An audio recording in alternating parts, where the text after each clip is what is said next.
¿No? Hola, ¿sí? Parece ser que sí. Muy buenas tardes a todos.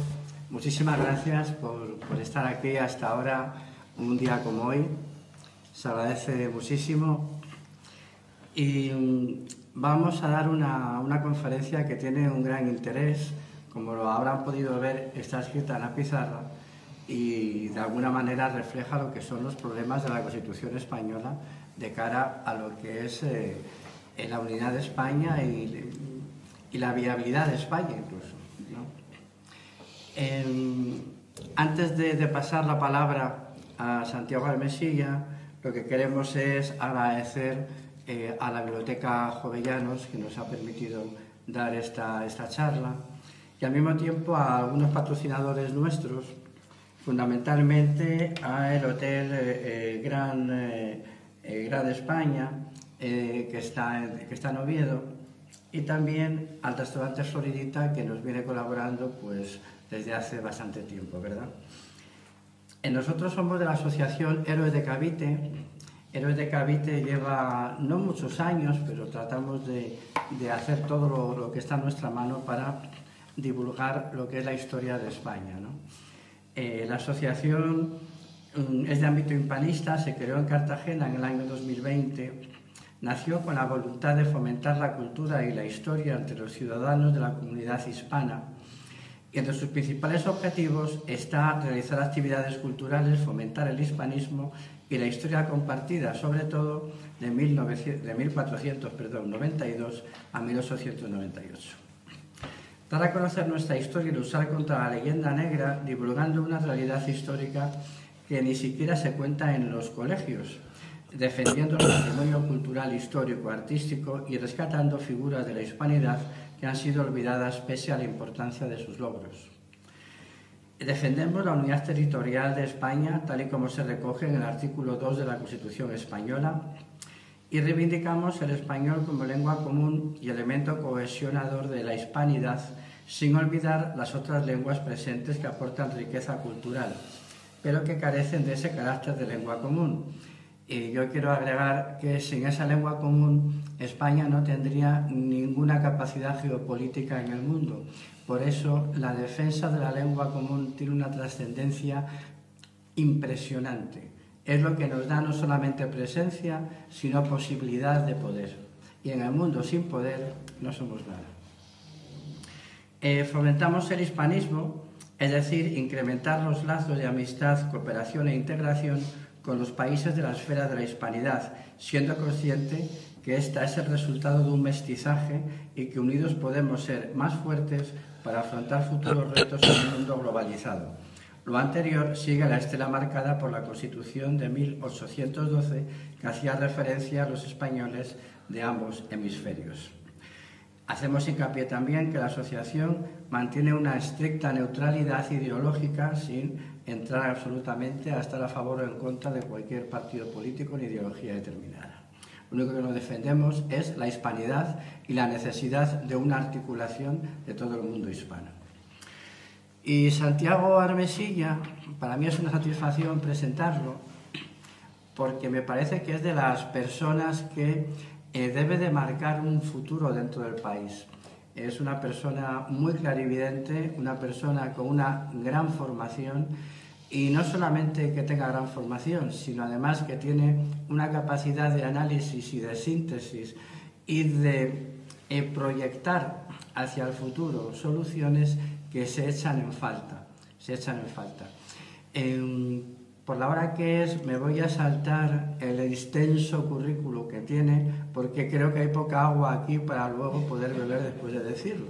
Pero para resumir, diremos que Santiago tiene muchos ensayos interesantísimos. El Iberofonía y Socialismo os lo recomiendo fervorosamente. He sido uno de los lectores de él y creo que ese libro lo deberíamos leer todos. Y aparte de su actividad como ensayista, pues se le conoce también como divulgador, donde está adquiriendo cada día mayor notoriedad, ¿no? No digo más, simplemente le pasamos la palabra y démosle un aplauso, si os parece.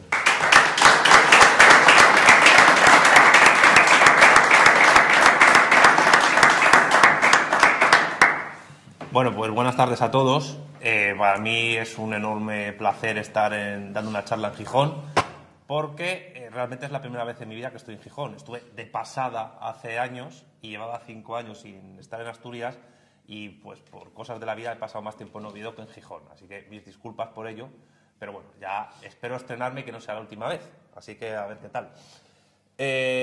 Cuando la Asociación Héroes de Cavite me invitó a Asturias para dar una charla, pues teniendo en cuenta que es una asociación dedicada sobre todo a la divulgación histórica, yo pensé, bueno, vamos a hablar de algo de actualidad, pero que tenga un poco de historia, porque vamos a hablar de un documento, el documento magno, nunca mejor dicho, que organiza el Estado español, que es la Constitución de 1978.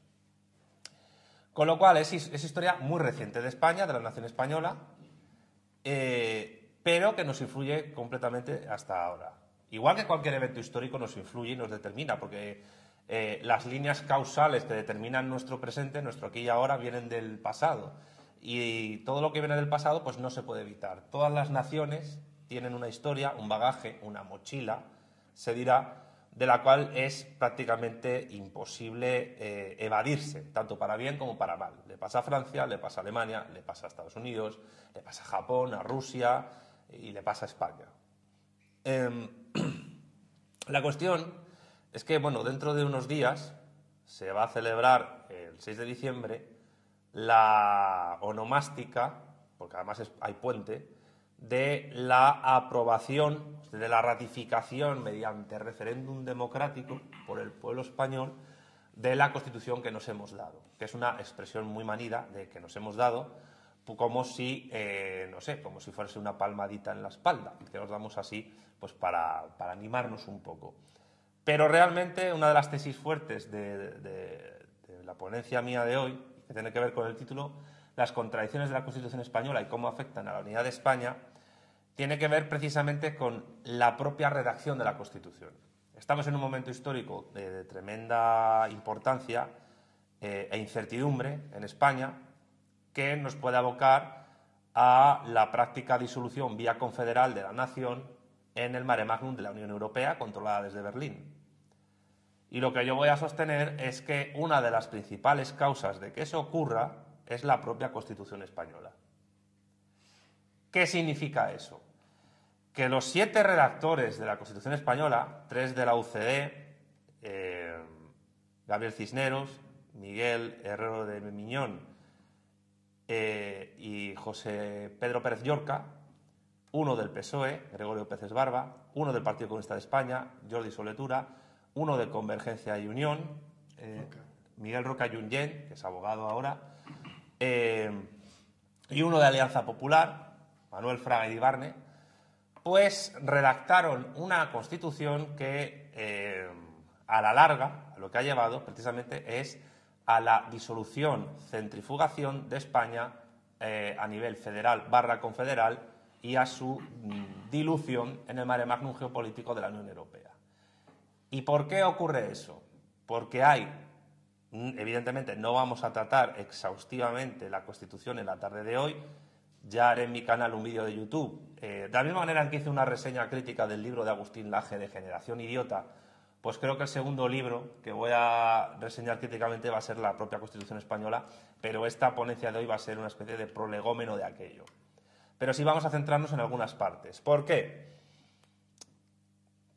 Por las evidentes contradicciones y por la no tan evidente, pero sí presente dirección ideológica que tiene la Constitución de 1978.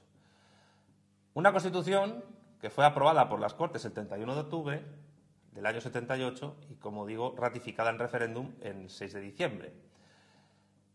La Constitución tiene 10 títulos y varias disposiciones adicionales, transitorias y derogatorias y una final. Ya desde el inicio de la propia redacción constitucional encontramos el cauce ideológico por el cual el Estado va a discurrir.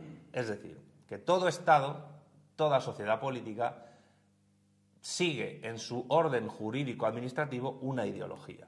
Esto no es algo ni bueno ni malo per se, es simplemente una realidad histórica. Si uno se lee la Constitución de los Estados Unidos de América, la cual realmente es en su texto primigenio de finales del siglo XVIII, es más una declaración de intenciones, cuando de verdad lo que organiza a Estados Unidos a nivel jurídico-político son las enmiendas que vienen después, que se van haciendo a lo largo de la historia, pues uno ve perfectamente qué tipo de ideología siguen los padres fundadores de Estados Unidos de Norteamérica. Si uno lee la Constitución francesa o si uno lee la Constitución de la República Popular China, pues pasa 3/4 de lo mismo. Es decir, que todo documento jurídico constitucional parte de una ideología. E insisto, esto no es algo ni bueno ni malo, es simplemente una cuestión de análisis ideológico, político, incluso filosófico, de lo que es un texto constitucional. ¿Por qué? Porque todo texto, todas las constituciones tienen ideas filosóficas que se están desprendiendo constantemente en su organización. Pero es que esas ideas filosóficas al mismo tiempo son ideas políticas, que se organizan a través de una ideología muy determinada, que se presentó bajo la apariencia del consenso, el consenso de los partidos políticos que hicieron la transición e instauraron esta democracia / partitocracia / plutocracia / oligarquía en la que vivimos. Pues lo digo porque, bueno, yo me llevo muy bien con la gente de la Junta Democrática de Rubén Gisbert, pero el análisis de si estamos en una verdadera o falsa democracia es irrelevante. Estamos en un sistema político de tipo democrático mezclado con otras cosas, porque desde Aristóteles y desde Platón se sabe que no existen sistemas políticos puros, todos tienen una mezcla de cosas, es decir, de hecho, para el propio Aristóteles, el sistema político menos malo sería una mezcla entre aristocracia y democracia, sin caer en demagogia. Bueno, estas son traducciones que se han hecho con el tiempo, que primero decía democracia, no, demarquía, no, demagogia, no, república. Bueno, eso da exactamente igual. Es decir, que da igual si tenéis el libro de Porrúa o de Gredos o de Austral en la traducción de Platón y Aristóteles. Lo que importa es señalar que nunca existen sistemas políticos con una ideología pura, netamente pura. Un ejemplo manido tan propio también de la historia de España. Decir que la dictadura de Franco fue fascista no es exacto. Es decir, tenía elementos fascistoides que venían de Falange, pero nunca desarrollados de manera pura. Entre otras cosas porque los que organizaron las leyes fundamentales del régimen, pues entre ellos había mucho teólogo, mucho jurista católico, y eso suponía un freno a un desarrollo típicamente fascista o nacional sindicalista del Estado español. Y si uno se va a otras constituciones de otras latitudes y de otros momentos históricos, pasa exactamente lo mismo. Pero, sin embargo, hay una clara orientación que es hija de su tiempo, que es la segunda mitad de la década de 1970, que marca perfectamente cuál es la ideología dominante del Estado español, y estoy utilizando Estado español no porque yo sea un perro flauta proetarra que no quiera decir España, sino para determinar que a nivel de administración pública, a nivel de organización del Estado español, hay una ideología clara en la propia Constitución. Y esa ideología clara, una cosa que es tremendamente curiosa, es que aparece explícita en el artículo 1 de la Constitución. Voy a leer los artículos para que la gente no se crea que me estoy inventando las redacciones. La cuestión es, ¿cómo es que nadie se ha dado cuenta? Tampoco es que yo sea un genio y que diga, oh, esto he descubierto la penicilina, no. Nadie se ha dado cuenta de cómo está redactado el artículo 1, que al final es el que marca todo lo demás. Bueno, el artículo 1 y el artículo 2, que ahora viene una pequeña colleja aquí al amigo por el tema del artículo 2. ¿Por qué? Porque la gente lee el artículo 2, pero solo lee una parte. Lee la mitad, la otra mitad la obvia. ¿Por qué? Eso pasa mucho en ciertos ámbitos ideológicos. No lo digo en tu caso, pero cuando tú hablas con gente, pues tipo Partido Popular, en menor medida Vox, pues parece ser que el artículo 2 es la salvación de todo, y no es así. ¿Pero qué dice el artículo 1.1 de la Constitución de 1978? El artículo 1.1 de la Constitución de 1978 ya te dice cuál es la ideología del Estado. E insisto, es la ideología del Estado español hasta la actualidad, con sus variaciones, con sus evoluciones, algo que Paloma Hernández ha tratado hace una semana en la Fundación Gustavo Bueno, porque tiene un libro donde se centra en la evolución de esa ideología política concreta, que luego trataré yo un poco. Pero bueno, el artículo 1.1 de la Constitución dice, cito, España se constituye en un Estado social y democrático de derecho que propugna como valores superiores de su ordenamiento jurídico la libertad, la justicia, la igualdad y el pluralismo político. Ya ha dicho la ideología del Estado. Estado social y, conjunción copulativa y griega, democrático de derecho. ¿No se ha dado nadie cuenta que la ideología del Estado español desde la Constitución es la socialdemocracia? ¿Y qué significa eso? Que la evolución de la organización del Estado en todos los niveles, territorial, administrativa, jurídica, cultural, etcétera, está encaminada desde un prisma pura y llanamente socialdemócrata. Y además, socialdemócrata de tipo alemán, porque la socialdemocracia, como cuarta generación de las izquierdas políticamente definidas en la contaduría de Bueno, es una izquierda definida que surge en Alemania, cuando se forma el primer partido marxista de la historia, que es el Partido Socialdemócrata Alemán, que es la fusión de otros dos, pero que pronto, unos 20 años más o menos, 25, abandona el marxismo vía lo que entonces se llamó el revisionismo de Kautsky y sobre todo de Eduard Bernstein. Ese partido socialdemócrata alemán es el primer partido obrero de la historia, el segundo es el PSOE, el Partido Socialista Obrero Español, que nosotros en Vanguardia Española llamamos el partido del sometimiento a la oligarquía extranjera, porque creo que define mejor lo que es. Pero la cuestión y lo curioso es como ya en el artículo 1 está enmarcada y delineada la ideología del régimen de 78, que es la socialdemocracia. ¿Y qué implica eso? Que las ideas del ordenamiento jurídico, las ideas de libertad que se tengan, las ideas de justicia o justicia social que se tengan, las ideas de igualdad que se tengan y la idea de pluralismo político que se tenga, va a estar condicionada por esa ideología socialdemócrata y su evolución. Y eso implica que todos los partidos políticos españoles que jueguen en el juego democrático y que quieran o tengan ya representación parlamentaria en las Cortes Generales, Congreso, Senado y parlamentos autonómicos y municipios, no se pueden salir de ese marco ideológico. Es imposible. Entonces, lo que dice Paloma Hernández es cierto. La única izquierda que tiene presencia en el mundo democrático liberal es la socialdemocracia, eso sí, entretejida con liberalismo, yo diría, sobre todo a nivel económico, que esa es la parte que ella no dijo, pero al mismo tiempo,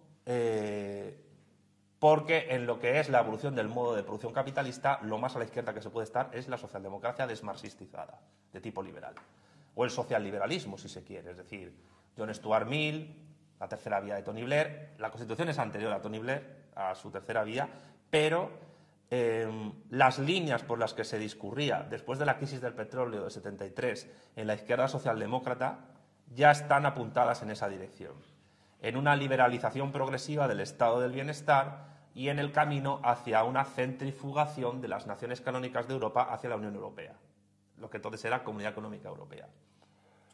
Por tanto, no estoy diciendo, evidentemente, que un partido político que se declare antisocialdemócrata en España no pueda ser legal. Claro que pueden ser legales.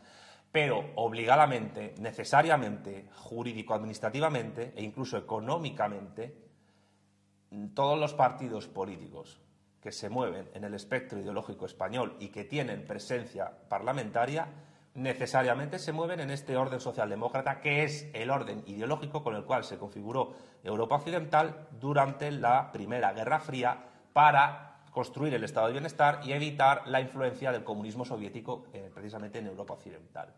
Porque la Comunidad Económica Europea se genera y se construye para evitar el avance de los bolcheviques hacia Lisboa.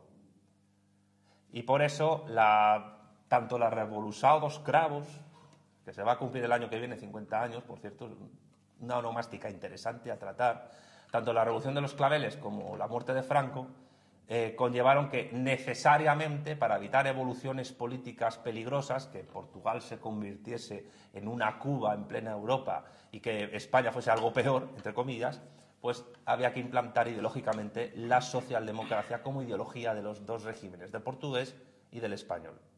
Y para eso invito a leer la Constitución de la República Portuguesa, que tiene muchos más artículos que la nuestra y es muy interesante para hacer un análisis político. Pero insisto, ya el marco ideológico del régimen del 78 está totalmente claro. Socialdemocracia. eso explicaría por qué el Partido Popular va asumiendo en gran medida ideas socialdemócratas, e incluso Vox. Es inevitable. Es inevitable porque el marco político de la Constitución, a nivel de superestructura, en términos marxistas clásicos, es ese, socialdemócrata. Y a partir de este artículo 1.1 se estructura todo lo demás.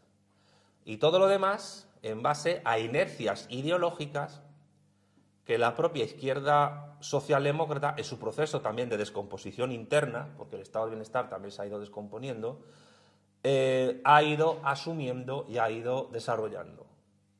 Y eso teniendo en cuenta que Jordi Solé Tura, el ponente del Partido Comunista de España en la Constitución, ya estaba en un partido, el PC, cuya orientación ideológica era de facto eurocomunista, es decir, socialdemócrata en puridad.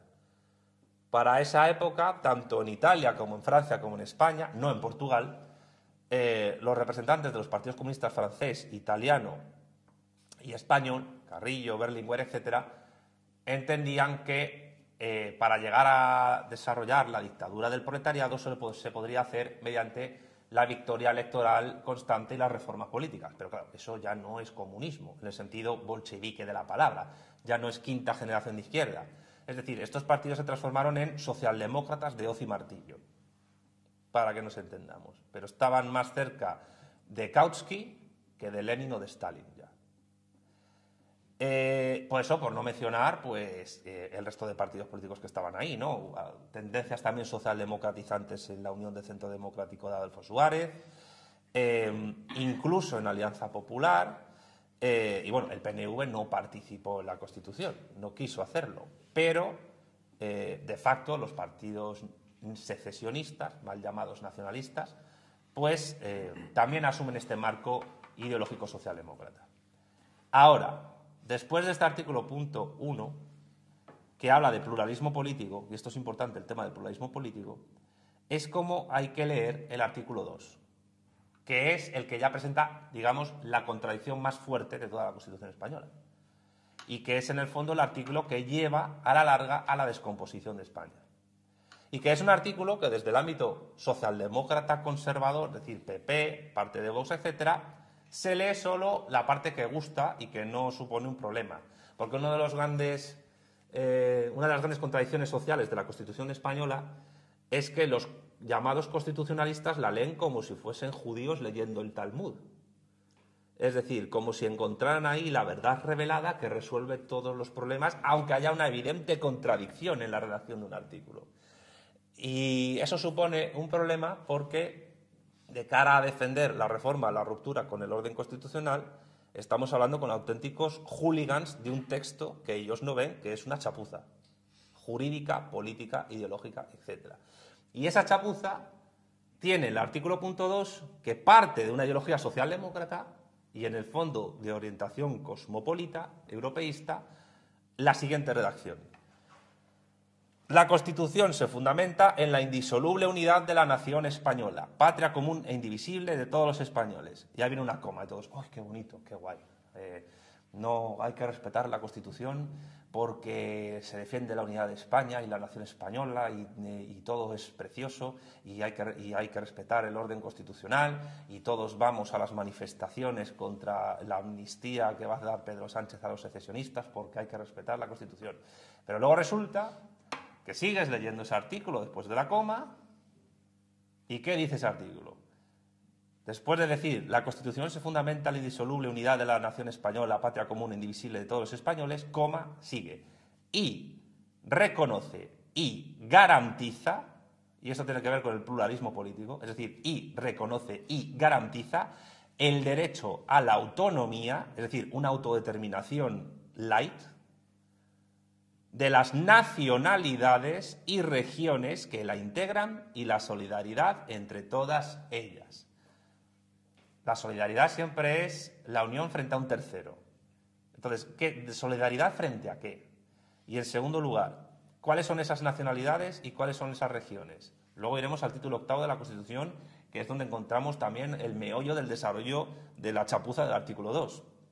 Pero es que al mismo tiempo la cuestión es ¿por qué se habla de nación española y de nacionalidades. Bueno, pues eso tiene que ver, y aquí hay una influencia claramente socialdemócrata, de Convergencia y del PC, con la distinción entre nación y nacionalidad que hicieron los bolcheviques en Rusia. Y que viene de Lenin. Es decir, lo digo porque mi próximo libro va a ir sobre eso, que sale en enero del año que viene. El año que viene es el centenario de la muerte de Lenin, y medio de encargo, pues la editorial Almuzara me encargó hablar de un tema de Lenin. Entonces, el tema que voy a tratar en Lenin va a ser una crítica al derecho de autodeterminación. Pero no solo al que defendió Lenin, sino a la propia idea de autodeterminación en sentido filosófico, que es mucho más importante para entender el mundo actual de lo que parece.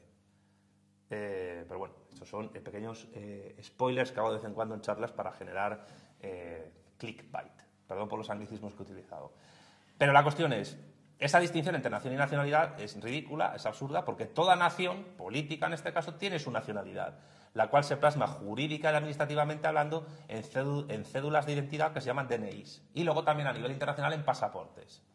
Entonces, ¿cómo es posible que una nación tenga varias nacionalidades? ¿Se hablaría de nación política de nacionalidades o naciones étnicas, tipo Estado plurinacional de Bolivia, que parece ser que es un modelo que gustaría al PSOE? La cuestión es que ya tenemos aquí una contradicción, primero por la confusión entre nación y nacionalidad, confusión por distinción que no se explica, que se da por hecha, con lo cual se asume que no hay una nación española única, sino que ya de facto España es un Estado plurinacional, y al mismo tiempo se da pie a que cualquier región, es decir, comunidad autónoma de España, y eso se verá luego en el título octavo, pueda declararse a sí misma nacionalidad, y por tanto nación, tanto en su preámbulo como en otros. Que nos hemos quejado mucho del Estatuto de Cataluña, que tanto defiende la socialdemocracia, que es la ideología del régimen, por eso el PSOE es la columna vertebral del régimen del 78, pero no hablamos del Estatuto de Andalucía, que hace lo mismo, del de Valencia, o del de Baleares, o cualquier otro. O sea, Asturias perfectamente podría hacer vía constitucional un estatuto refrendado por el pueblo, y así los asturianos tendrían el estatuto que se han otorgado, por lo cual dirían que Asturias es una nación o una nacionalidad.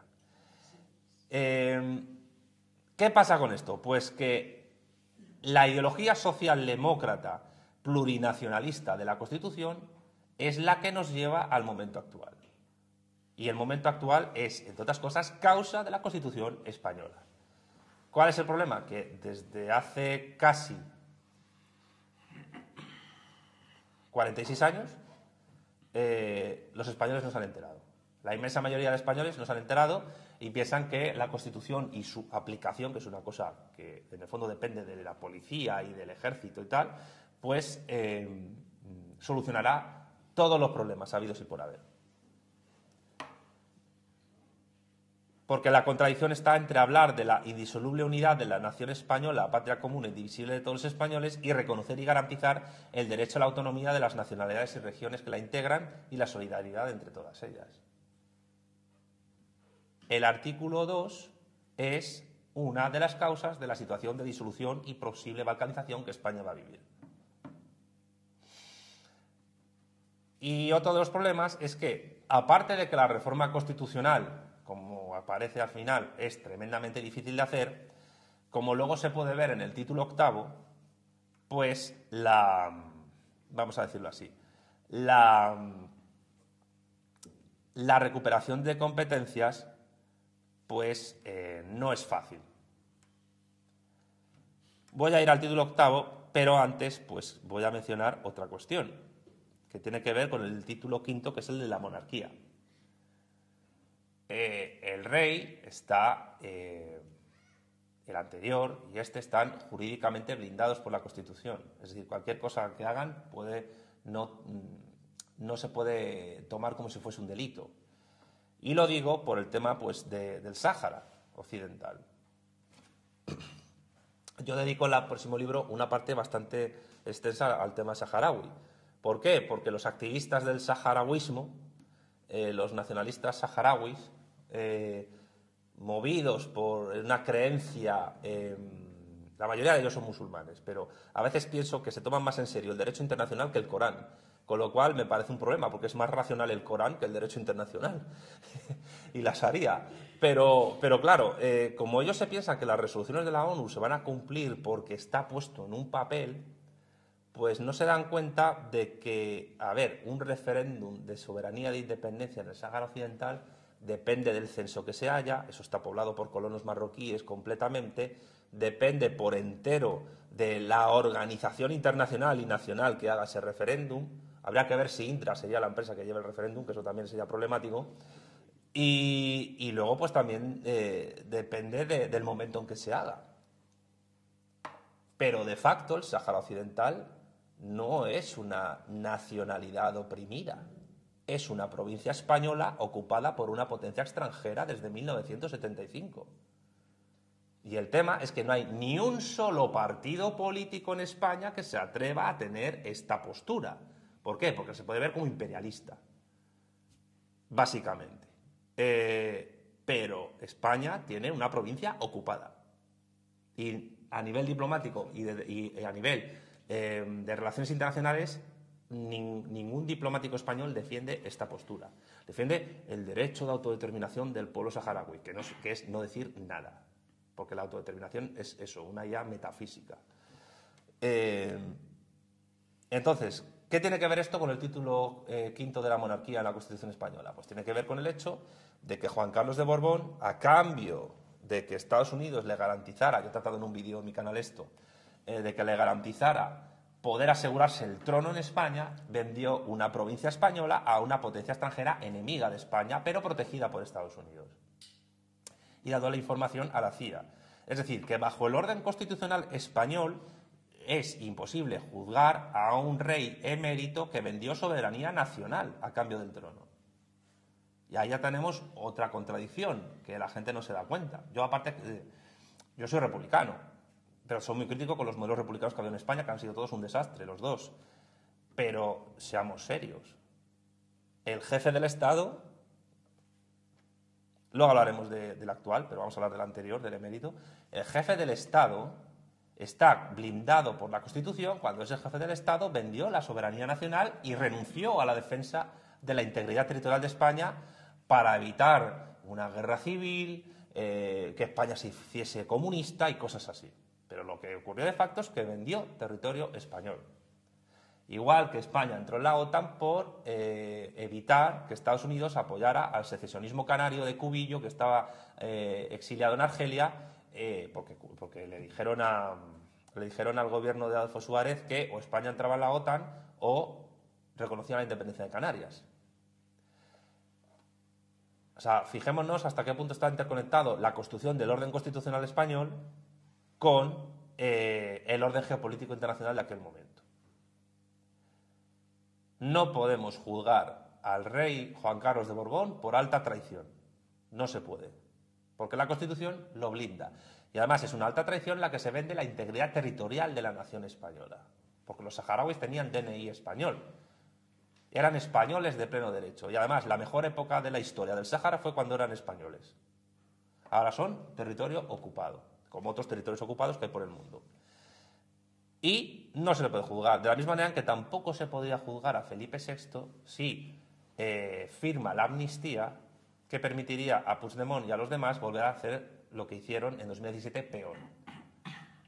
Es decir, que de facto el título quinto sobre la monarquía impide el ejercicio de la soberanía nacional de España que tanto se menta en el artículo 2. Porque el rey está blindado y el rey, partiendo de la Constitución, puede reconocer las nacionalidades y regiones que a sí mismas se den ese estatus mediante los estatutos de autonomía. Segunda contradicción fuerte.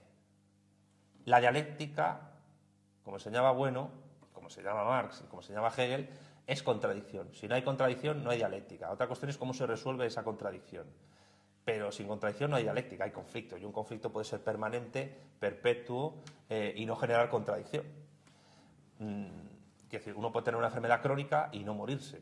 Entonces tendría ahí un conflicto en el organismo. Pero solo con el momento de la contradicción se puede hacer una operación a vida o muerte. Entonces, la resolución de esa contradicción vital orgánica es o te mueres o vives, a lo mejor, pues yo que sé, tullido o con un marcapasos o lo que sea. Pero evidentemente hay dos contradicciones fuertes que están relacionadas con lo mismo, que es con la cuestión de la soberanía nacional de España. Al mismo tiempo, si nos vamos al título octavo, que es el de la organización territorial del Estado, nos encontramos mucho más en desarrollo y de mucho más extenso la aplicación extraña de esas contradicciones internas que tiene la propia Constitución española en las partes que he dicho. Una Constitución, repito, de ideología socialdemócrata. Es decir, ni un solo partido político en España, pluralismo político, sea secesionista, sea españolista, sea de extrema derecha, sea de extrema izquierda, sea comunista o sea fascista o sea liberal, ninguno puede salirse en ningún momento del marco ideológico socialdemócrata impuesto por la Constitución. Con lo cual, de facto, todos somos un poco socialdemócratas en España, para bien o para mal. No sé si somos conscientes de lo que esto conlleva, que nuestra forma de ver el mundo está determinada por esa ideología. Y salirse de una ideología es un proceso doloroso, muy duro. Pero vamos al título octavo. En este título hay varios capítulos sobre principios generales, sobre administración local y sobre comunidades autónomas, que es el capítulo tercero. En ese capítulo tercero del título octavo, a partir del artículo 148, se delimitan las competencias que puede tener una comunidad autónoma. En ese mismo título octavo se habla de las competencias que puede tener el Estado. Aparentemente, esas competencias del Estado central, entre comillas central, y las autonomías están bien delimitadas por la Constitución, jurídicamente hablando. Pero si las leemos, vamos a leer las dos, las de las comunidades autónomas y las del Estado, y luego vamos a leer lo que viene después, porque es la tercera contradicción y muy heavy, muy fuerte. El artículo 148 dice: las comunidades autónomas podrán asumir competencias en las siguientes materias. Bueno, voy a hacer una pequeña pausa. Quiero hacer una pregunta al público. Que levante la mano, ¿cuántos han leído entera la Constitución española? Nadie. Vale. Hay que leerla entera, porque si no lees entera, no. O sea, es decir, nos hemos dado a todos un texto que no hemos leído entero. ¿Cómo podemos ser conscientes de lo que pasa en España si no sabemos el marco jurídico ideológico que nos organiza y nos integra? Yo espero que después de esta charla la leáis entera con lápiz y papel, que en casa lo discutáis, lo debatáis, lo analicéis con amigos, porque tiene tela. Yo ya os he dicho ya 2 artículos, un título entero y sus contradicciones. Y ahora atención. Artículo 148 de la Constitución. Dentro de los términos de la presente Constitución, los estatutos serán la norma institucional básica de cada comunidad autónoma y el Estado los reconocerá y amparará como parte integrante de su ordenamiento jurídico, dentro del pluralismo político y de la idea de que pueda haber nacionalidades y regiones. Entonces, los estatutos de autonomía deberán contener, esto es el artículo 147 todavía, la denominación de la comunidad que mejor corresponda a su identidad histórica. Por eso, perfectamente Asturias puede ser una nación. Por eso, realmente lo que está haciendo Pedro Sánchez no es un golpe de Estado. En absoluto está haciendo un golpe de Estado contra España ni contra la democracia. Está desarrollando las leyes que hay en ella, que son leyes que tienen contradicciones internas y que llevan a la situación actual y a la disolución y centrifugación de España. Es decir, que este es el problema. Como la Constitución es socialdemócrata, realmente los que mejor aplican en la Constitución son los socialdemócratas y no el PP, que es un poco socialdemócrata, ni Vox.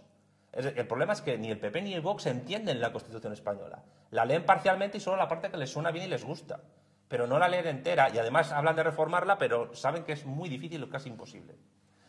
Entonces, la delimitación de su territorio.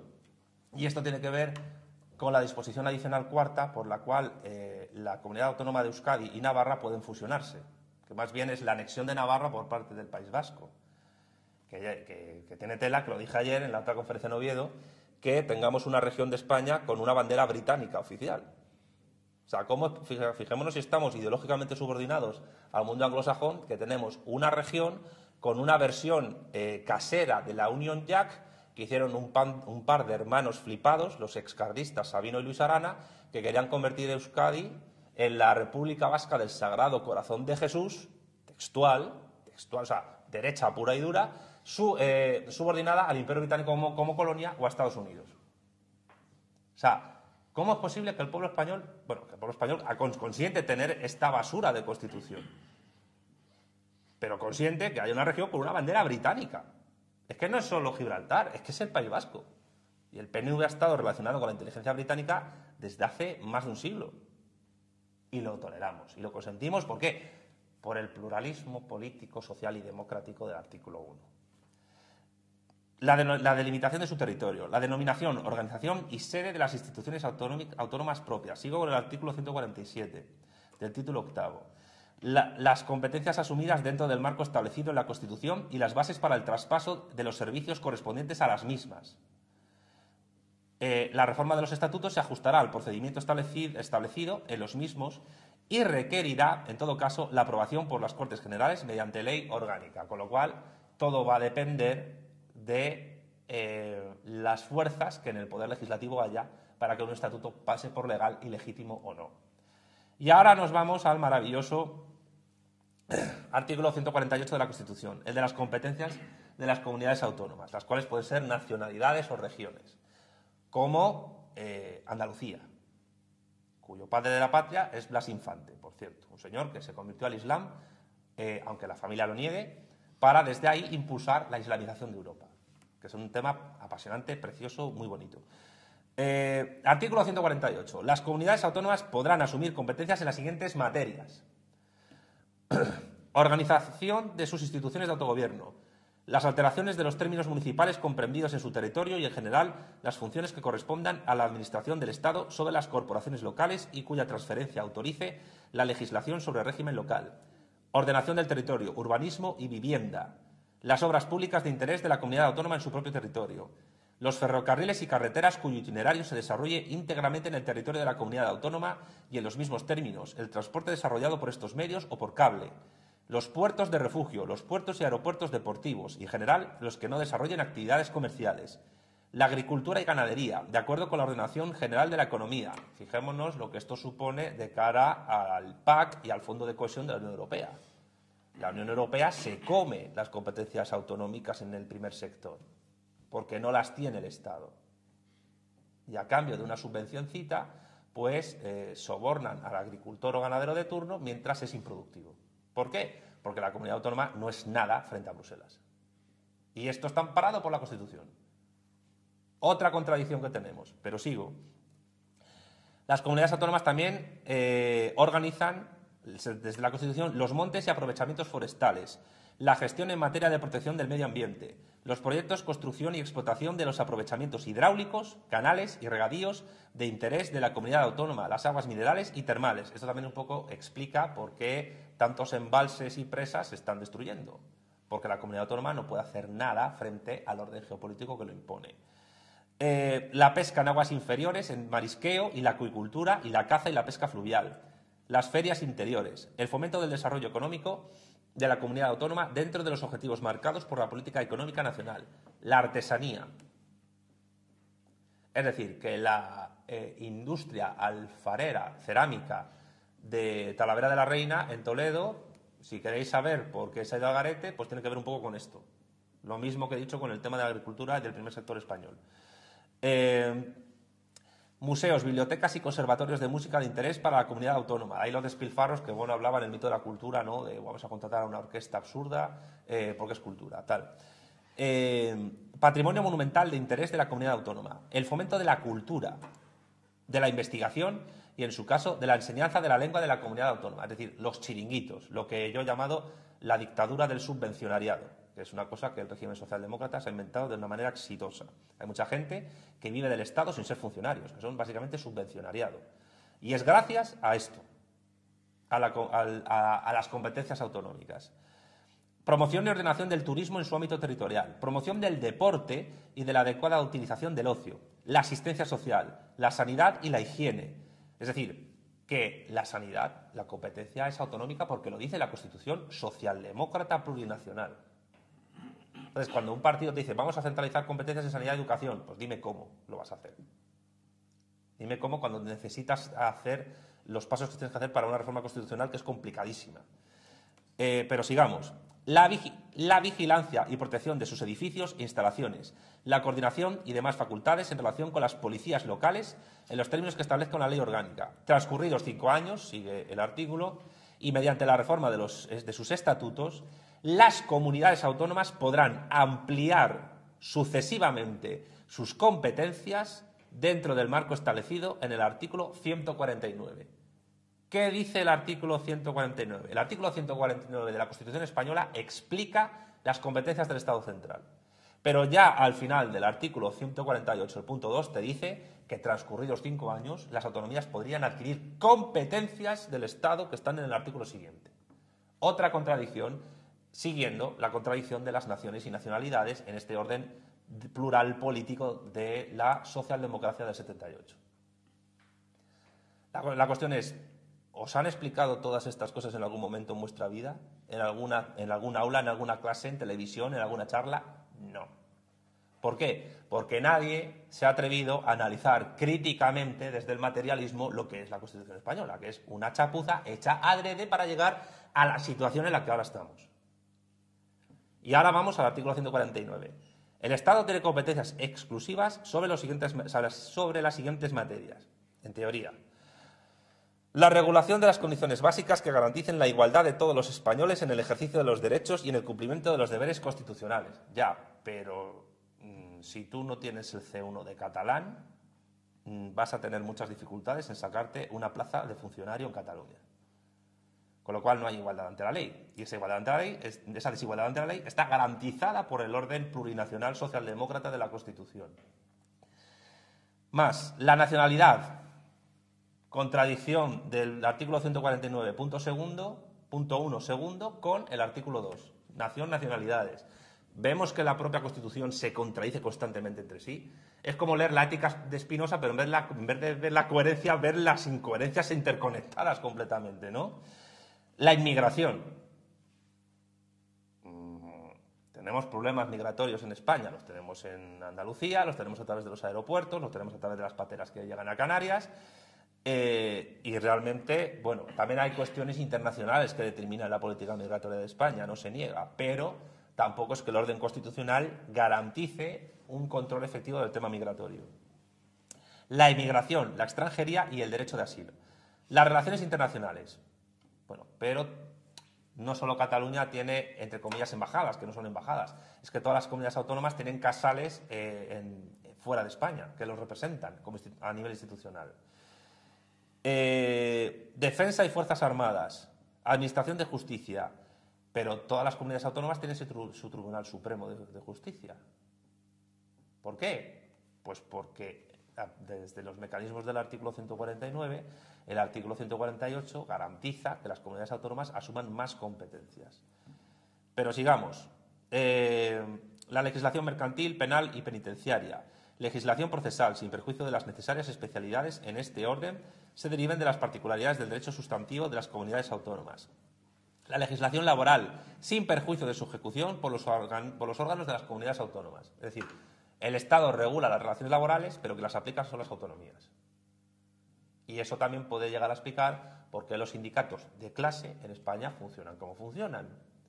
Porque si la comunidad autónoma es la que administra el derecho laboral y el Estatuto de los Trabajadores, también tiene capacidad para encauzarlos para que no sean problemáticos, como pasa con comisiones obreras y UGT en Cataluña, por ejemplo, que se supone que tendrían que defender los derechos iguales de todos los trabajadores en España, pero luego no ponen ni un pero a lo que he dicho antes, pues que para poder ser funcionario en Cataluña tengo que tener el C1 de catalán, si no, tengo muy pocas posibilidades de poder serlo. Sigamos. Legislación civil sin perjuicio de la conservación, modificación y desarrollo por las comunidades autónomas de los derechos civiles, forales o especiales, allí donde existan. En todo caso, las reglas relativas a la aplicación y eficacia de las normas jurídicas, relaciones jurídico-civiles relativas a las formas de matrimonio, ordenación de los registros e instrumentos públicos, bases de las obligaciones contractuales, normas para resolver los conflictos de leyes y determinación de las fuentes del derecho, con respeto, en este último caso, a las normas del derecho foral o especial.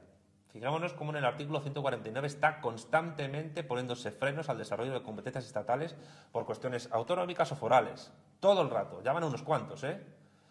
Sigamos. Legislación sobre propiedad intelectual e industrial, régimen aduanero y arancelario, comercio exterior, sistema monetario, divisas, cambios y convertibilidad, bases de la ordenación del crédito, banca y seguros. Bueno, aquí hago un pequeño paréntesis. El sistema monetario español, desde que dejó de tener la peseta, depende del Banco Central Europeo. Y la única reforma constitucional que se ha hecho en España desde el 78 fue la reforma exprés que pactaron el PSOE y el PP para cambiar el artículo 135 y adecuar los presupuestos generales del Estado a la deuda con el Banco Central Europeo, con la Unión Europea. Otra cosa más de nuestra maravillosa Constitución Socialdemócrata Plurinacional. La única reforma que tiene una Constitución que disuelve la soberanía nacional, en el artículo 1, en el artículo 2, en el título 5 de la monarquía, por el Sáhara que he dicho, y en este título 8 que estoy leyendo, se ha hecho para ceder aún más soberanía. Por cierto, noticia de hoy, el derecho a veto por parte de los estados en la Eurocámara va a desaparecer. A partir de ya, la Eurocámara tendrá competencias para dictar la política interna y la política económica de cualquier estado sin que ningún estado pueda tener derecho de veto. Y eso se hace por los vetos de Hungría, sobre todo, y del grupo de Visegrado a eso.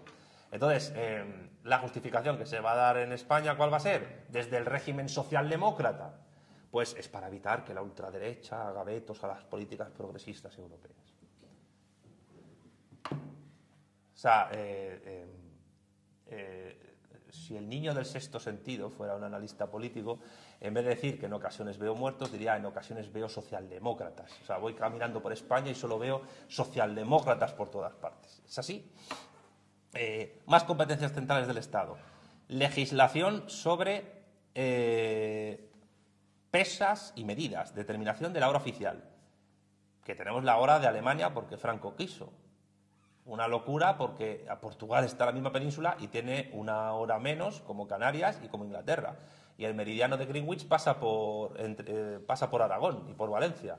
¿Por qué narices tenemos ese horario que nos viene tan mal desde hace tiempo? Porque las costumbres y las inercias sociales anteriores al cambio de horario se han mantenido durante siglos. Pues para adecuarnos a Europa, primero vía Franco y luego vía PSOE. Pero bueno, creo que es un poco otro tema, pero también lo dejo caer para que lo reflexionemos.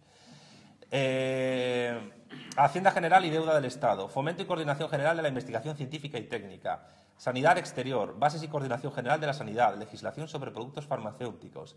Legislación básica y régimen económico de la seguridad social, sin perjuicio de la ejecución de sus servicios por las comunidades autónomas.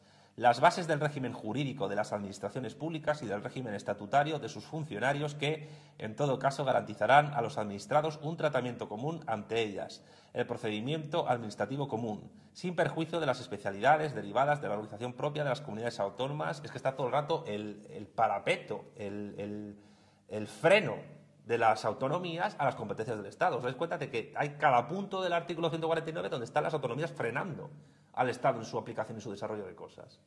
Es constante. Y esto tiene que ver con la articulación contradictoria del artículo 2.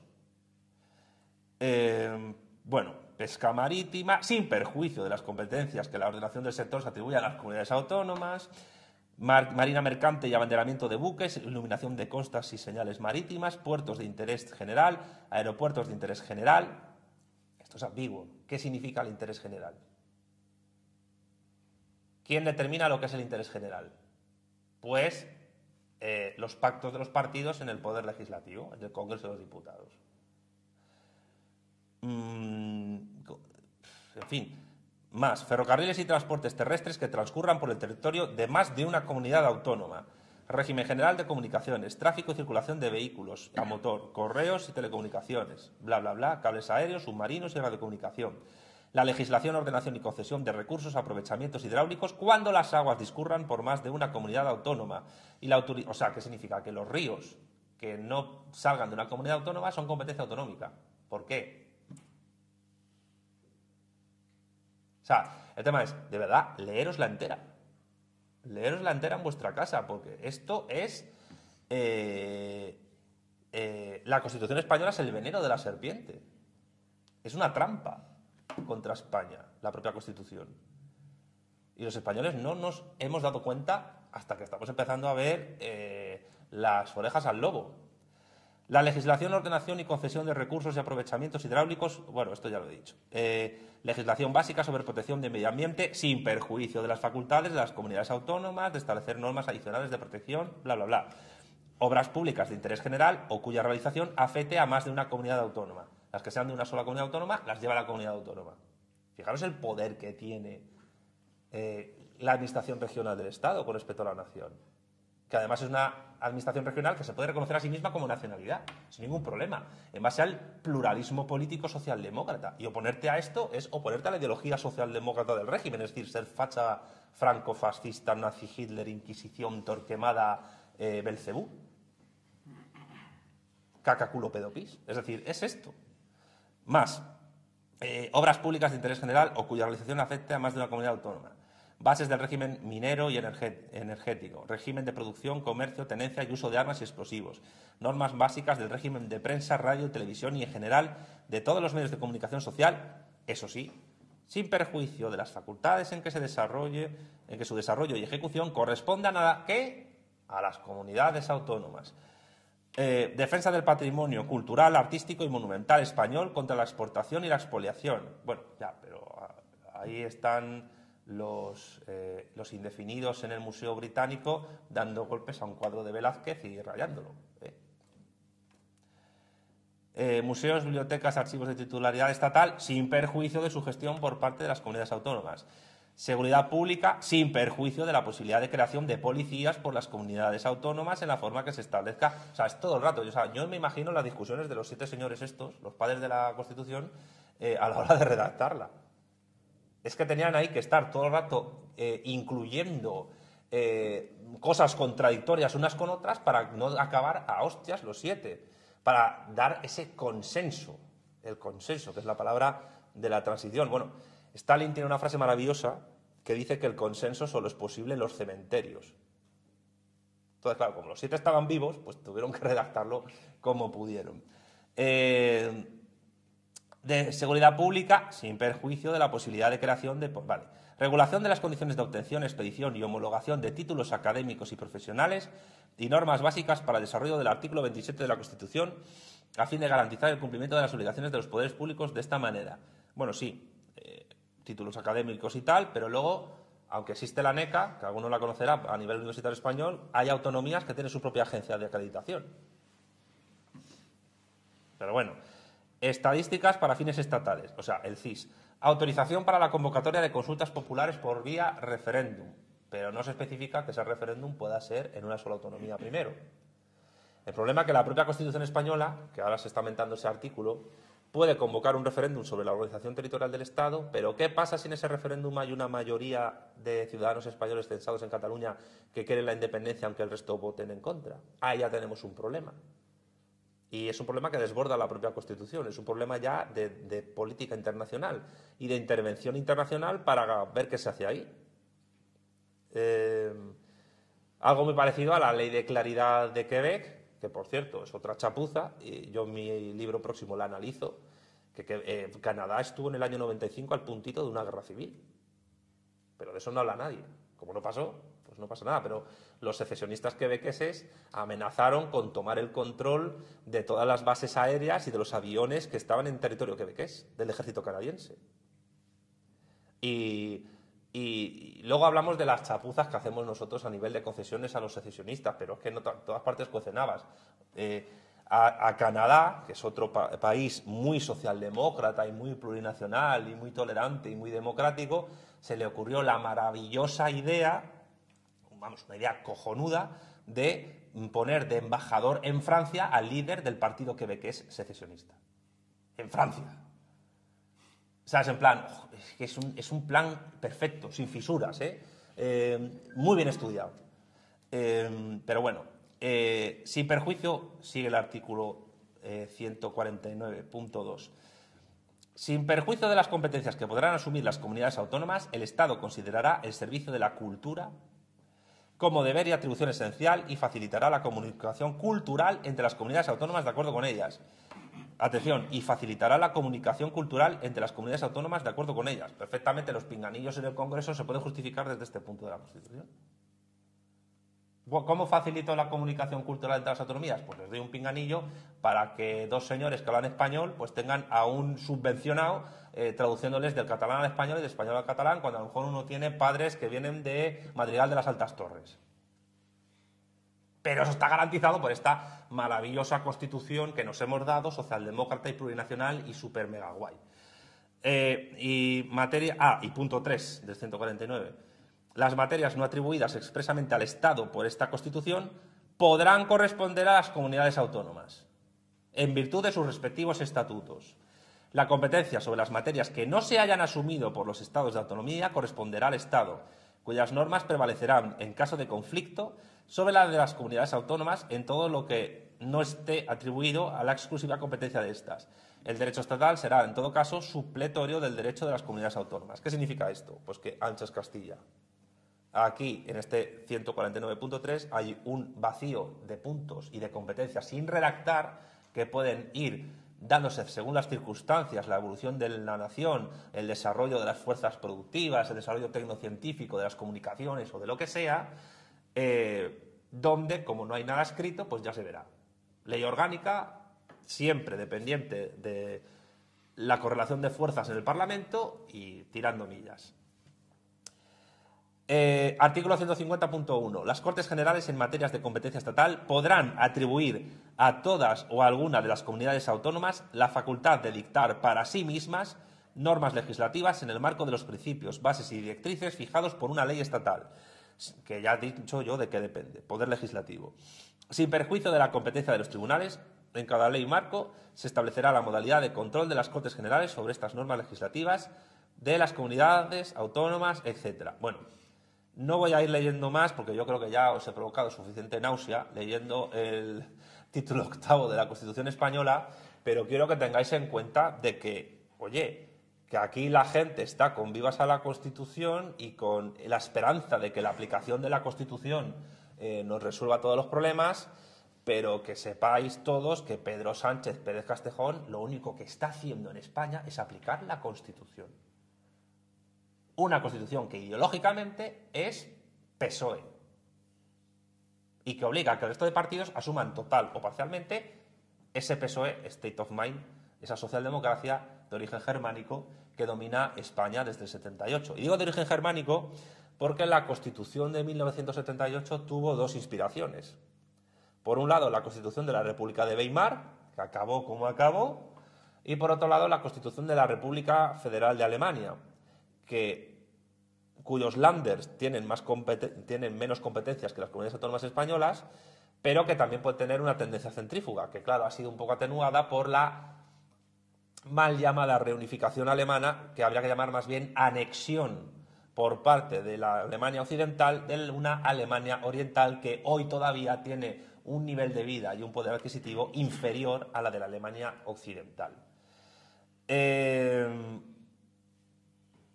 En todo caso, insisto, la Constitución merecería un análisis concienzudo, crítico de todos sus puntos, uno por uno, de todos sus artículos, uno por uno. Pero creo que eso lo haré en un vídeo, pero en todo caso sí era absolutamente necesario pues plasmar los artículos más complicados. Pero hay más cosas que hay que tener en cuenta. Vamos al título 10 de la reforma constitucional. Claro, porque hay otra cosa que ocurre con este título 8º. Para el Estado central puede resultar muy difícil recuperar competencias cedidas a las autonomías. Muy difícil. Con lo cual, el Estado central no tiene mecanismos para recentralizarse.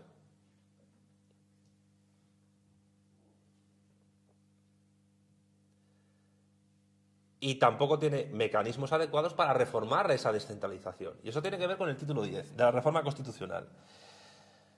Es un título con 4 artículos, del 166 al 170 69. Pero vamos, los importantes son del 167 hacia el final. Dice el artículo 167 de la Constitución. Punto 1. Los proyectos de reforma constitucional deberán ser aprobados por una mayoría de 3/5 de cada una de las cámaras, es decir, Cámara Baja, Congreso, y Cámara Alta, Senado. Si no hubiera acuerdo entre ambas, se intentará obtenerla mediante la creación de una comisión de composición paritaria de diputados y senadores que presentará un texto que será votado por el Congreso y el Senado. Es decir, que todo esto va a depender de la correlación de fuerzas de los partidos políticos que hay. Cada uno con sus fines y aprovechando la Constitución y sus contradicciones al máximo. Punto 2 del 167. De no lograrse la aprobación mediante el procedimiento del apartado anterior y siempre que el texto hubiere obtenido el voto favorable de la mayoría absoluta del Senado, el Congreso por mayoría de 2/3 podrá aprobar la reforma.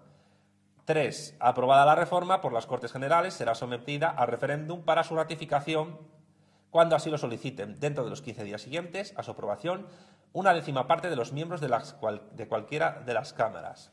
Artículo 168.1.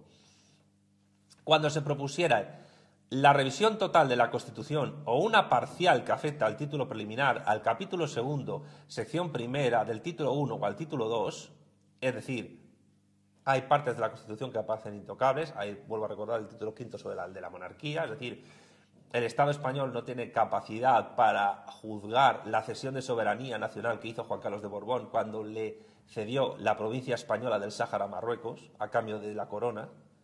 Tampoco tendríamos capacidad para juzgar a Felipe VI si firma la amnistía. Se procederá a la aprobación del principio por mayoría de 2/3 de cada cámara y a la disolución inmediata de las Cortes. 2. Las cámaras elegidas deberán ratificar la decisión y proceder al estudio del nuevo texto constitucional que deberá ser aprobado por mayoría de 2/3 de ambas cámaras. 3. Aprobada la reforma por las Cortes Generales, será sometida a referéndum para su ratificación. Artículo 169. No podrá iniciarse la reforma constitucional en tiempo de guerra o de vigencia de alguno de los estados previstos en el artículo 116, que remito a que se lo lean. Es decir, que si hay una guerra de balcanización en España, la Constitución sigue siendo intocable. Una Constitución que nos lleva a la centrifugación. Y no quería acabar sin leer la maravillosa y preciosa disposición transitoria cuarta. Punto 1. En el caso de Navarra y a efectos de su incorporación al Consejo General Vasco o al régimen autonómico vasco que le sustituya, en lugar de lo que establece el artículo 143 de la Constitución, la iniciativa corresponde al órgano foral competente, el cual adoptará su decisión por mayoría de los miembros que lo componen. Es decir, que aquí la anexión de Navarra al País Vasco es muchísimo más sencilla que la reforma constitucional en sí. Es decir, que en la Comunidad Foral de Navarra podría incorporarse por la mayoría de del Parlamento Vasco y, por tanto, pues una comunidad autónoma con la bandera británica, con otros colores para ver en 3 dimensiones con unas gafas de colorines, pues puede anexionarse a Navarra de una manera mucho más sencilla que el procedimiento de reforma constitucional. Para la validez de dicha iniciativa será preciso, además, que la decisión del órgano foral competente sea ratificada por referéndum expresamente convocado al efecto y aprobado por mayoría de los votos válidos emitidos. ¿Referéndum dónde? En las Vascongadas, en las provincias vascongadas y, si acaso, en Navarra. Si la iniciativa no prosperase, solamente se podrá reproducir la misma en distinto periodo del mandato del órgano foral competente y, en todo caso, cuando haya transcurrido el plazo mínimo que establece el artículo 143. Bien, no leo más. Se podrían tratar otros puntos y otros artículos de la Constitución española, otras disposiciones transitorias, adicionales, etcétera. Pero la cuestión aquí importante es señalar, y yo he querido señalar, que he leído artículos que delimitan y demarcan el que, 1, la ideología del sistema político español, que es socialdemócrata plurinacionalista y fundamentalista democrática. 2, la contradicción del artículo 2 sobre nación y nacionalidad. 3, la imposibilidad de juzgar a los jefes del Estado en tanto que cedan territorio nacional a potencias extranjeras, como hizo Juan Carlos de Borbón con la provincia saharaui, o en el caso de que el rey actual pueda firmar una amnistía, con lo cual eso ya supone poner en peligro la nación. 4, un título 8 sobre las competencias estatales y autonómicas, que es un batiburrillo de cosas donde las autonomías pueden, en el fondo, ampliar prácticamente de manera, no voy a decir infinita, pero sí ilimitada sus competencias, y donde además las competencias estatales están delimitadas por la fuerza de las autonomías.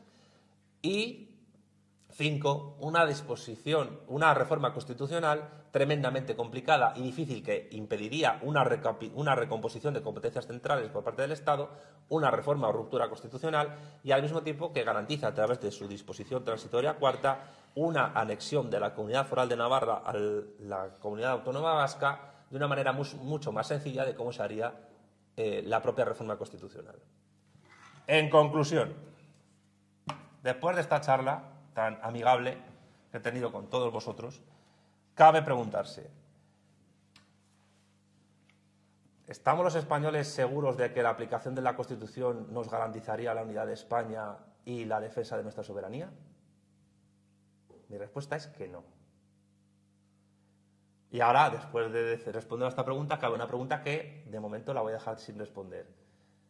¿Vamos a tener los españoles que luchar por instaurar un nuevo orden constitucional? Porque el que hay no nos garantiza la continuidad de la nación. ¿Vamos a tener capacidad para ello? ¿O hemos llegado demasiado tarde? Porque son casi 50 años de descomposición nacional en base a un texto chapucero, mal redactado adrede por 7 señores que no tenían ni pajolera idea de lo que estaban haciendo, o sí. Yo creo que hay una mezcla de las dos cosas, según que padres de la patria, y que supone pues que hay que tener en cuenta una cosa, que cada vez que veamos a un español invocando la Constitución para frenar la centrifugación y disolución de España, estamos delante de una persona que o actúa con mala fe o es imbécil. Y hay que actuar en consecuencia con esa persona para tratar, si es imbécil, que deje de serlo, si es posible, y si actúa con mala fe, pues aislarle socialmente y unirnos con gente que sí se dé cuenta de la trampa que supone la Constitución española. Por eso yo invito a héroes de Cavite que dejen de invocar el artículo 2 en sus presentaciones públicas, porque es una chapuza de artículo, si es que se ha visto, naciones y nacionalidades. La nación es anterior a la Constitución, la nación es más importante que la Constitución. De lo que se trata es de lograr que España sobreviva a su Constitución, porque la Constitución lo único que nos provoca es una metástasis cancerosa que evoluciona lentamente hacia nuestra muerte. Y no digo más. Gracias por escucharme, estoy atento a vuestras críticas, preguntas, espero que insultos, ¿no? Etcétera. Muchas gracias.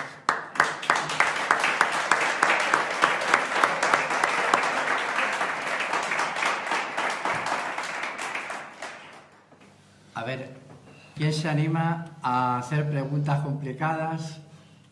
O sencilla, da igual, ¿eh? Venga. Yo, en principio, lo que veo es más influencia desde Alemania en la Constitución, en el orden constitucional, que del bloque anglosajón. Bueno, a ver, Estados Unidos, a través de la CIA, tuteló el proceso de transición, sin duda alguna. Alguna influencia tiene esto, seguro. Pero la inspiración ideológica del texto constitucional yo lo veo más desde Alemania que desde Washington. Y lo veo sobre todo desde la socialdemocracia alemana. Porque es que el PSOE es básicamente un partido que está al servicio de Alemania y de Estados Unidos. Pero la ideología que yo veo aquí no es una ideología Whig, no es una ideología Tory, no es una ideología republicana de Estados Unidos, ni tampoco demócrata de esos tiempos. Aunque el PSOE en parte también sea una sucursal en España del Partido Demócrata, que también lo es. Que para analizar el Partido Demócrata se requeriría otra ponencia, un seminario entero, ¿no? Pero yo veo más o la mano o la influencia ideológica de Alemania, de la socialdemocracia alemana en el texto constitucional, que otra cosa. Yo ya he señalado las dos influencias, la Constitución de Weimar y la de la República Federal Alemana previa anexión de la RDA. Bueno, es que, cuidado, porque los Länder alemanes, aunque asuman menos competencias que las autonomías, en base al orden jurídico alemán, podrían asumir muchas más. Es decir, que esa centrifugación es frenada por las propias reformas del gobierno alemán, pero Alemania puede tender perfectamente, si se dieran las circunstancias, a una centrifugación propia. No hay que olvidar que Alemania, aunque la Unión Europea es un proyecto imperial alemán, es un proyecto imperial que se hace desde Alemania a trancas y barrancas, porque Alemania es un país que no tiene soberanía militar. No tiene un ejército tan sólido como tuvo en la época, no ya digo de Hitler, sino incluso de la Primera Guerra Mundial. Y además es un país sin bomba atómica y de donde se encuentran las mayores bases de Estados Unidos en el mundo. Y ya sabemos cuál es el lema de Estados Unidos con respecto a la OTAN. Alemania abajo, Rusia afuera y nosotros encima. Con lo cual, Alemania tiene su proyecto imperial, que es Europa, lo ha sido siempre, pero no las tiene todas consigo a la hora de asegurarlo. Lo que pasa es que el PSOE es una herramienta de subordinación perfecta, que no tiene ningún otro país. Es decir, ya quisieran las élites políticas, las clases dominantes de Italia o de Francia, tener un PSOE. Y más Francia porque la socialdemocracia francesa desapareció del mapa. Y no desde Mitterrand, desde... ¿Cómo se llamaba el último presidente? François Hollande, creo. Fue el último presidente socialdemócrata que tuvo Francia. Y la socialdemocracia italiana también está disuelta. Pero es que el PSOE es una máquina muy bien engrasada de poder. Tienen los políticos mejor preparados de España y tienen los asesores mejor formados de España. Asesores políticos, mediáticos, comunicacionales, etc. Pero el orden constitucional alemán, si no es por el freno del Estado y si no es porque el orden de partidos allí no es el que está aquí y porque la subordinación alemana no es fuerte, pero no es tan fuerte como en España, se podría dar, yo creo, perfectamente la posibilidad de una centrifugación de Alemania. Es decir, si en algún momento se llega a una Europa de las regiones, Alemania también se disolvería como Estado. Y Francia, Italia, sería más complicado, pero ocurriría también. Lo que pasa es que el orden el constitucional socialdemócrata español, yo creo que ha querido ser más papista que el Papa, es decir, más alemán que los alemanes. Y ese es el tema, que el modelo territorial y organizativo es un modelo basado en Alemania, pero queriendo ser alemanes al cubo. Bueno, y el tema, esto es un punto muy importante porque la existencia de ese tipo de partidos está garantizada por la propia Constitución. Una Constitución que admite y protege y ampara las nacionalidades, que cada autonomía se pueda considerar a sí misma nacionalidad, que haya derecho no de autodeterminación, sino camuflado de autonomía, es decir, tienes toda la autonomía posible dentro del orden constitucional, pero el orden constitucional en el fondo es una cuestión de relaciones de poder, y al mismo tiempo se garantiza en el artículo 1 el pluralismo político. Entonces, ¿qué pasa? Que defender, como hace Vox o como hace Vanguardia Española, la ilegalización de los partidos, no ya solo secesionistas, sino que defienden el derecho de autodeterminación, es una propuesta, en el fondo, no constitucional. Porque va en contra del artículo 1, de la defensa del Estado social y democrático de derecho, que defiende la igualdad, la justicia y el pluralismo político. Es decir, que estamos atados de pies y manos. Es muy difícil, si no decir prácticamente imposible, moverse fuera de los esquemas de la Constitución española. Una Constitución que, a pesar de sus contradicciones, se aplica porque es el marco a través del cual el Estado opera en el territorio nacional. Es la pescadilla que se muerde la cola. Teniendo en cuenta que la reforma es muy difícil de organizar, tal y como he descrito en el último título, el título 10º de la Constitución, lo que cabe preguntarse es, ¿tenemos fuerza para hacer una ruptura? Lo que llamaban hace 20 años o hace 15 un proceso constituyente, que en el fondo no es nada, porque Podemos quiso hacer un proceso constituyente, pero claro, en el Podemos en el fondo no es más que un desarrollo también de la Constitución.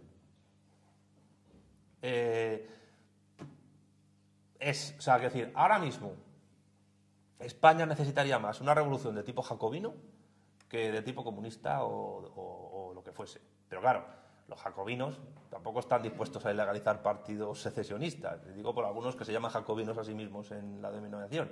Yo siempre digo que, oye, si no vas a cortar cabezas, no te llames jacobino, llámate el girondino y ya está, todo perfecto. Pero tenemos un problema muy gordo. Y el problema gordo es la Constitución española. Porque los españoles, además, no tienen, en su mayoría, no digo todos, no tienen las herramientas críticas suficientes para leer críticamente el orden jurídico máximo en el cual se enmarca todo lo demás. Si es que la prueba, con perdón, es cuando yo he preguntado cuánta gente en esta sala se ha leído la Constitución entera. Nadie. es que es grave. O sea, no nos hemos leído entera la Constitución española, que es la madre del cordero de buena parte de nuestros problemas internos y en parte externos. Yo de verdad espero que después de este día cojáis la Constitución con paciencia, con lápiz y papel, la empecéis a leer, a subrayar, a anotar cosas y digáis, madre mía, madre mía, madre mía. O sea, que ya os pondréis en plan José Mota pues eso, a maldecir, porque no cabe otra. Pero de verdad, leérosla entera y con ojos críticos. Con ojos críticos, es que merece mucho la pena, es un ejercicio que además a vosotros como ciudadanos con capacidad crítica, porque todo el mundo tiene capacidad crítica, en lo que toda persona puede leer un recibo de la luz y ver que está mal hecho o bien hecho. Si tenemos esa capacidad, ¿cómo no vamos a tenerlo para leer la Constitución? Y además que se lee en 2 días, pero de verdad, con papel y lápiz, y anotando cosas. Bueno, en otros países hay mecanismos, como por ejemplo en Argentina, una doble vuelta, donde se da todo al ganador. Ya, pero eso requiere reforma constitucional y eso requiere aplicar el título 10º para hacer la reforma constitucional, que es súper complicada. Y hay otro tema, es que los principales partidos del sistema político español, que son el PSOE y el PP, no están por la labor de esa reforma electoral. Voy a poner un ejemplo. Hay un partido que se llama PACMA, que es el mayor partido extraparlamentario de España. Tiene 131.000 y pico votos en las últimas generales. No le da para entrar en el Parlamento. No voy a hablar de, pues yo qué sé, de momentos que ha vivido Ciudadanos o UPyD, donde han tenido 1 millón y pico de votos, o la propia Izquierda Unida, donde ha sido inviable tener más escaños de los que tienen. Pero es que el PSOE y el PP no están por la labor. Para que el PACMA pudiera tener un escaño por Madrid, necesitaría más de 300.000 votos. Más de 300.000. O sea, España está llena de partidos extraparlamentarios que son eternos aspirantes a tener un escaño en el Congreso de los Diputados o incluso el Senado. Pero cuando tienes a un PSOE y a un PP que ha organizado el sistema electoral español para que las provincias rurales tengan más peso para conseguir escaño y más capacidad para conseguir escaño por una cuestión de representación justa proporcional con respecto a las más urbanas, y que puedan tener un representante en el Congreso, pues tenemos el problema de que ese tipo de sistema beneficia al PSOE y al PP y a los partidos que se presenten en pocas circunscripciones donde tengan garantizada la representación. En este caso, pues Junts, Esquerra Republicana, PNV, EH Bildu, Bloque Nacionalista Gallego, Coalición Canaria, etc. ¿Qué significa eso? Significa que reformar la ley electoral implica reformar la Constitución mediante unos mecanismos muy complicados, como yo he visto, que ya se supone una contradicción. Segundo, que cualquier tipo de reforma constitucional de la ley a la ley tiene que partir necesariamente de las fuerzas que existan en el Congreso de los Diputados. Y tercero, que para que una fuerza política nacional implantada en todas las provincias pueda llegar a tener representación parlamentaria, le cuesta horrores. Horrores. Y en absoluto tiene garantizado el éxito. Es decir, si el PACMA llegase en algún momento a tener un escaño en el Congreso de los Diputados, pues para defender a los perritos, necesitaría tener una fuerza política de implantación territorial tal que si llegaran a tener, yo qué sé, 1.200.000 o 300.000 votos, pues podría tener unos escañitos por Madrid, pero al fin y al cabo eso da igual, porque la fuerza no te dan los votos. La fuerza política te la da la representación que tengas en las cámaras alta y baja y el dinero que consigas a partir de ello. Por eso, por mucho que se pongan, siempre va a tener más representación parlamentaria Esquerra Republicana o Junts o el PNV que el PACMA. Y insisto, yo pongo el PACMA porque es el principal partido extraparlamentario en votos en España, que podría ser lo otro, pero cualquier otro va a tener las mismas dificultades. La gente dice, bueno, vamos a reformar la ley electoral. Vale, pues reforma la Constitución. Pero insisto, la Constitución también, su mantenimiento, ¿de qué depende? De esa correlación de fuerzas y del hecho de que un escaño en Cuenca, en Guadalajara o en Teruel cuesta mucho menos conseguirlo que en Madrid o Barcelona.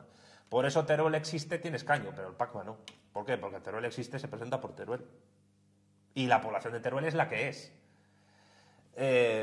Es una aplicación sui generis de la ley DONT, que no se aplica solo en España, que se aplica en Argentina, que tiene doble vuelta, pero...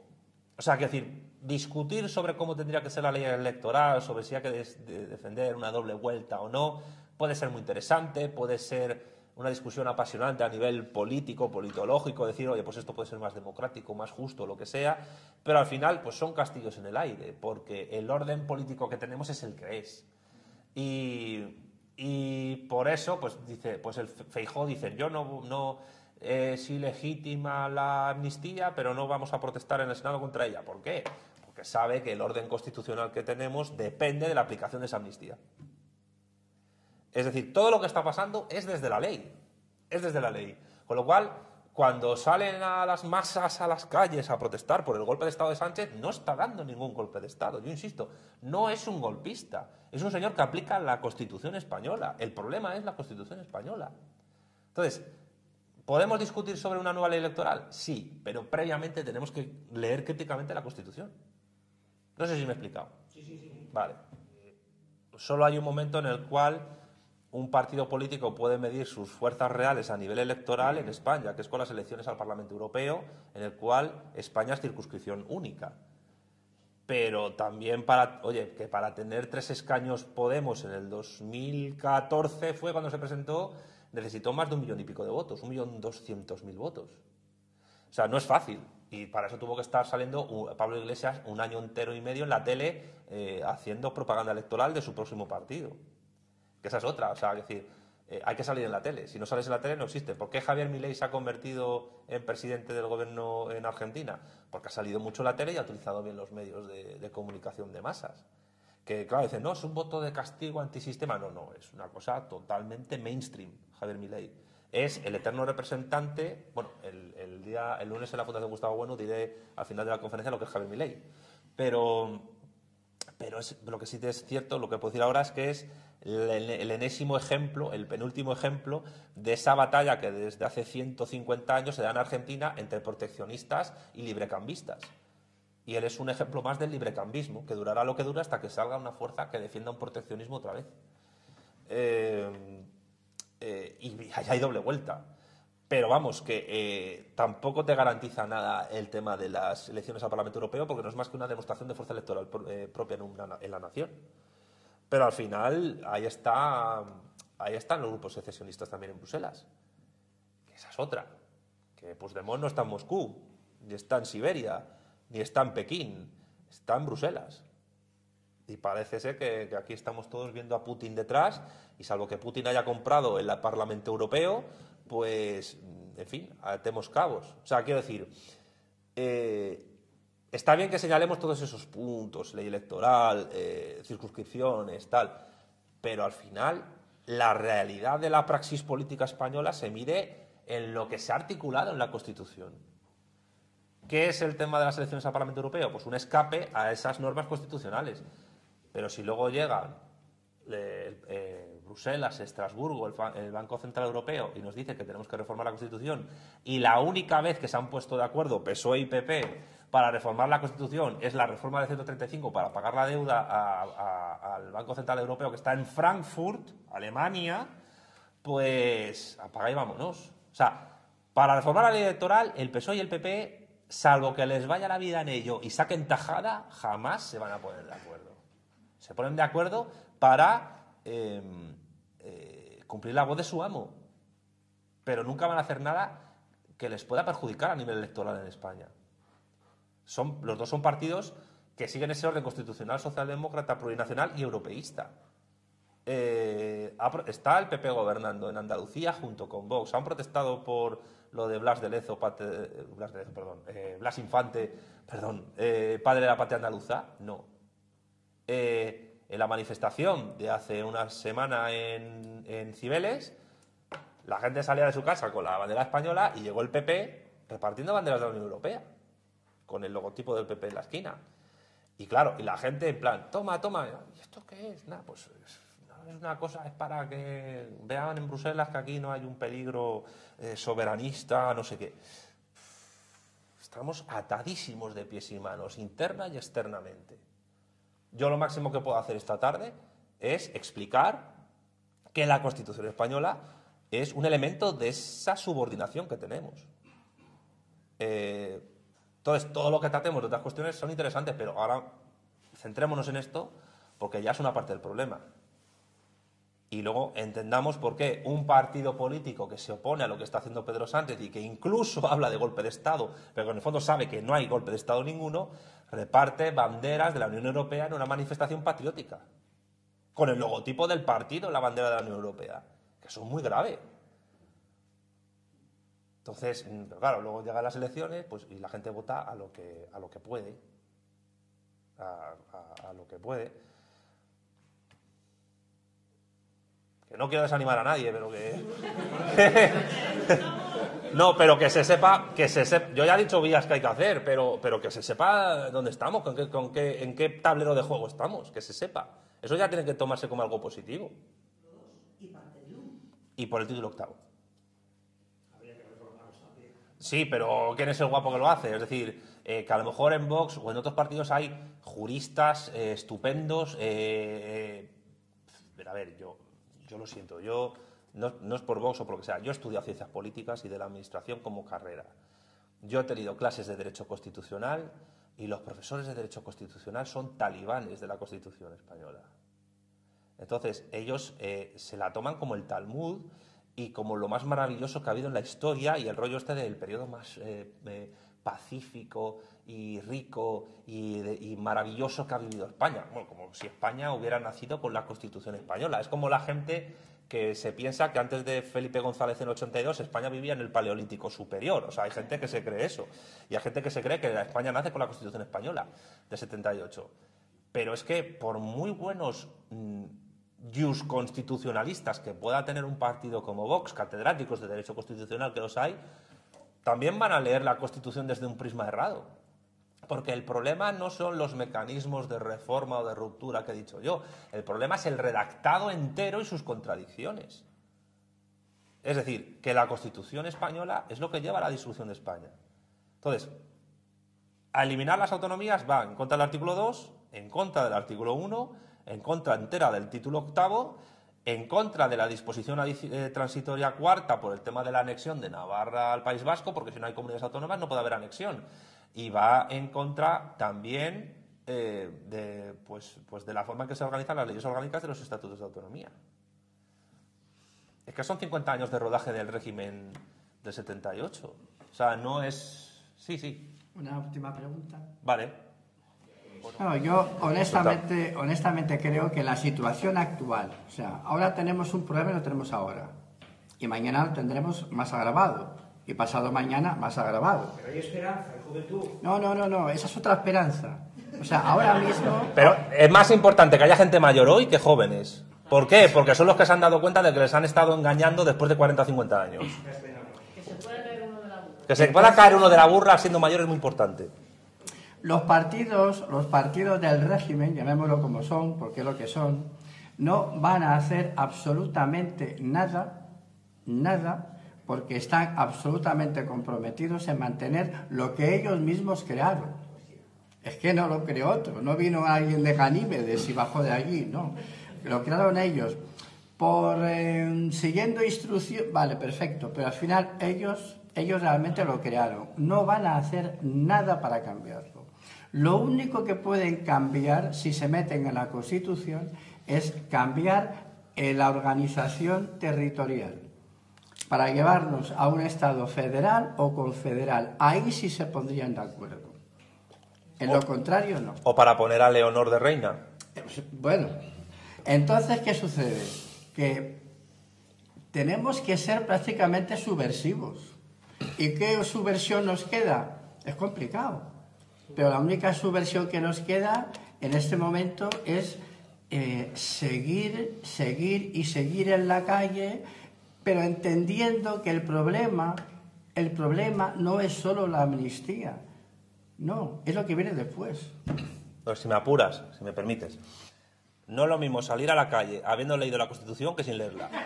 Ah, no, claro. O sea, Sí. ahora, si salís a la calle, salir habiéndola leído. Y cuando hayáis terminado diréis, ¡ostras! Bueno, un aplauso. Y al ser subversivo, no diciendo para la Constitución, porque es el problema.